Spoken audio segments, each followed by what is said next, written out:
You're not disrespected because you're weak. You're disrespected to test if you are.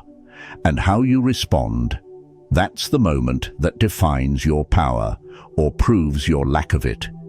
Disrespect hits hard. It's not always loud. Sometimes it's subtle, a tone, a look, a silence that says, "You're beneath me." And your first instinct is to react, clap back, prove something. But here's the truth. Every time you react emotionally to disrespect, you hand over your power, because the loudest man is never the strongest. The one who needs to prove himself, already lost. And the second you chase validation from someone who insulted you, you make them your leader. The Stoics knew this. They didn't flinch, they didn't argue, they didn't shrink or explode. They stood still, calm, unreadable, unshaken. That's real dominance. And in this video, I'm going to show you exactly how to respond to disrespect the Stoic way. Not with weakness, not with rage, but with a level of restraint so powerful it silences the entire room. Let's begin. Rule number 1, silence is stronger than retaliation. Disrespect hits the ego, and when the ego's hurt, it wants to bite back, to shout, to argue, to prove dominance. But that's not strength, that's insecurity, begging to be seen. The Stoic doesn't beg, he doesn't bark, he observes, because silence isn't weakness, it's a weapon. If you are provoked, be slower still.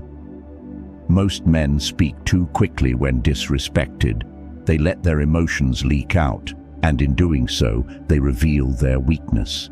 They show the enemy exactly where to push next.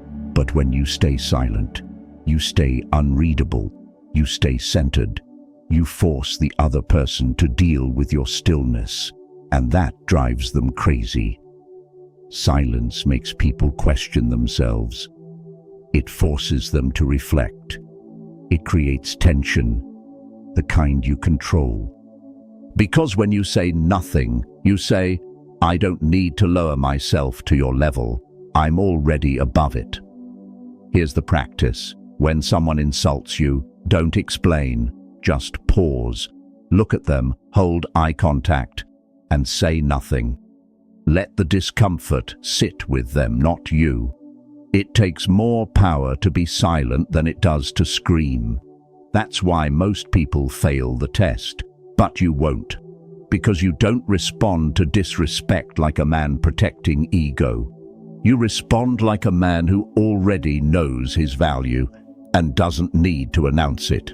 Rule 2. You don't owe them a reaction. Here's a truth most men never learn. Just because someone disrespected you doesn't mean you have to respond. In fact, that's exactly what they want. They want to see if they can shake you. They want to pull you out of frame. They want to rent space in your head for free. But the Stoic doesn't give them that luxury. When another blames you or hates you, turn to your own soul and neither be turned nor troubled. The moment you respond just to defend your pride, you've already lowered yourself to their level. They mock you, you argue, they lie, you chase truth, they ignore you, you beg to be seen. Stop. You don't owe them clarity.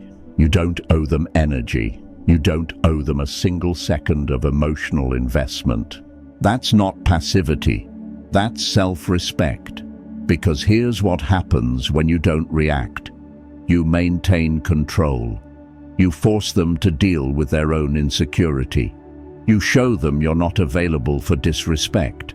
Let them talk. Let them scoff. Let them try. You're not here to perform. You're here to lead yourself. So the next time someone disrespects you, remember, not every move requires a response. Sometimes the most powerful move is none at all. Rule 3. Disrespect reveals them, not you. Most people take disrespect personally. They hear an insult and immediately think, "What did I do wrong? Why don't they respect me?" How do I fix this? But here's the truth. Disrespect says nothing about your value and everything about their character. People don't disrespect you because they see your weakness. They disrespect you because they can't handle your strength, or because they're too weak to deal with their own reality. Man is disturbed not by things, but by the views he takes of them. When someone insults you, ignores you, mocks you, they're not speaking truth. They're revealing how little control they have over themselves. Disrespect is a mirror. It reflects what's happening inside them, not inside you. But most men, they take the insult and absorb it. They give it meaning. They let it change how they feel about themselves. That's emotional weakness. The Stoic man sees it and thinks, interesting. This person just exposed their instability without me saying a word. Here's your shift. Stop interpreting disrespect as an attack. Start seeing it as a broadcast of their emotional state, and refuse to let their weakness change your direction. Because when you truly respect yourself, you no longer need anyone else to. Rule 4. Turn insult into focus. When someone disrespects you, you have two choices: let it distract you or let it sharpen you. Most people choose the first. They obsess over the insult, replay it, retell it, react to it, and in doing so, they waste energy, proving the disrespect was deserved. But the Stoic, he does something different. The best revenge is not to be like your enemy. Disrespect doesn't knock him off course. It puts him deeper in alignment. Insult becomes focus. Rejection becomes fuel. Disrespect becomes discipline. It's not about revenge. It's about redirection toward self-mastery. Let them talk. Let them underestimate you. Let them think you're not watching. You are. And you're turning every slight into a sharper blade. They said you couldn't? Train harder. They laughed behind your back. Stack results. They walked away.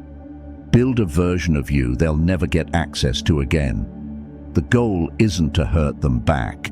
It's to become so dialed in that they never mattered to begin with.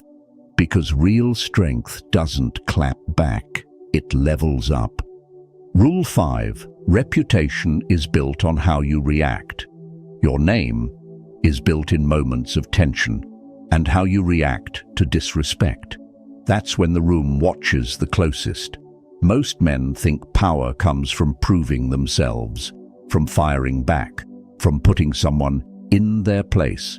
But the truth is, the most feared man in the room is the one who doesn't flinch. He doesn't shout. He doesn't explain. He doesn't fight for attention because he knows his worth isn't negotiable. It's broadcasted in his presence. It is not the man who has too little, but the man who craves more that is poor. The Stoic doesn't need to control the room. He controls himself, and that's enough. When someone disrespects him, he doesn't react. He doesn't chase. He doesn't stoop. And because of that, the room pays more attention to his silence than their noise. Every time you choose calm over chaos, every time you choose restraint over reaction, you build a reputation, unshakable, unreadable, untouchable. That's the Stoic man, and people might not always like him, but they'll always respect him. Because you teach the world how to treat you by how you treat yourself under pressure. Disrespect is a test. It's not about them, it's about you. What will you reveal under pressure? Will you react like everyone else? Or will you remain still and let silence speak louder than emotion? The Stoic doesn't defend his worth. He lives it, quietly, firmly, without asking for validation. So the next time someone disrespects you, remember, you don't owe them a reaction. Their insult reveals them, not you.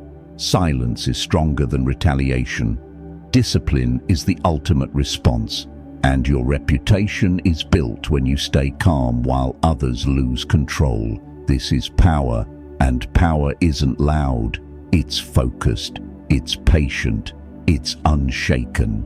Remember, real men don't react, they decide, and your silence is your proof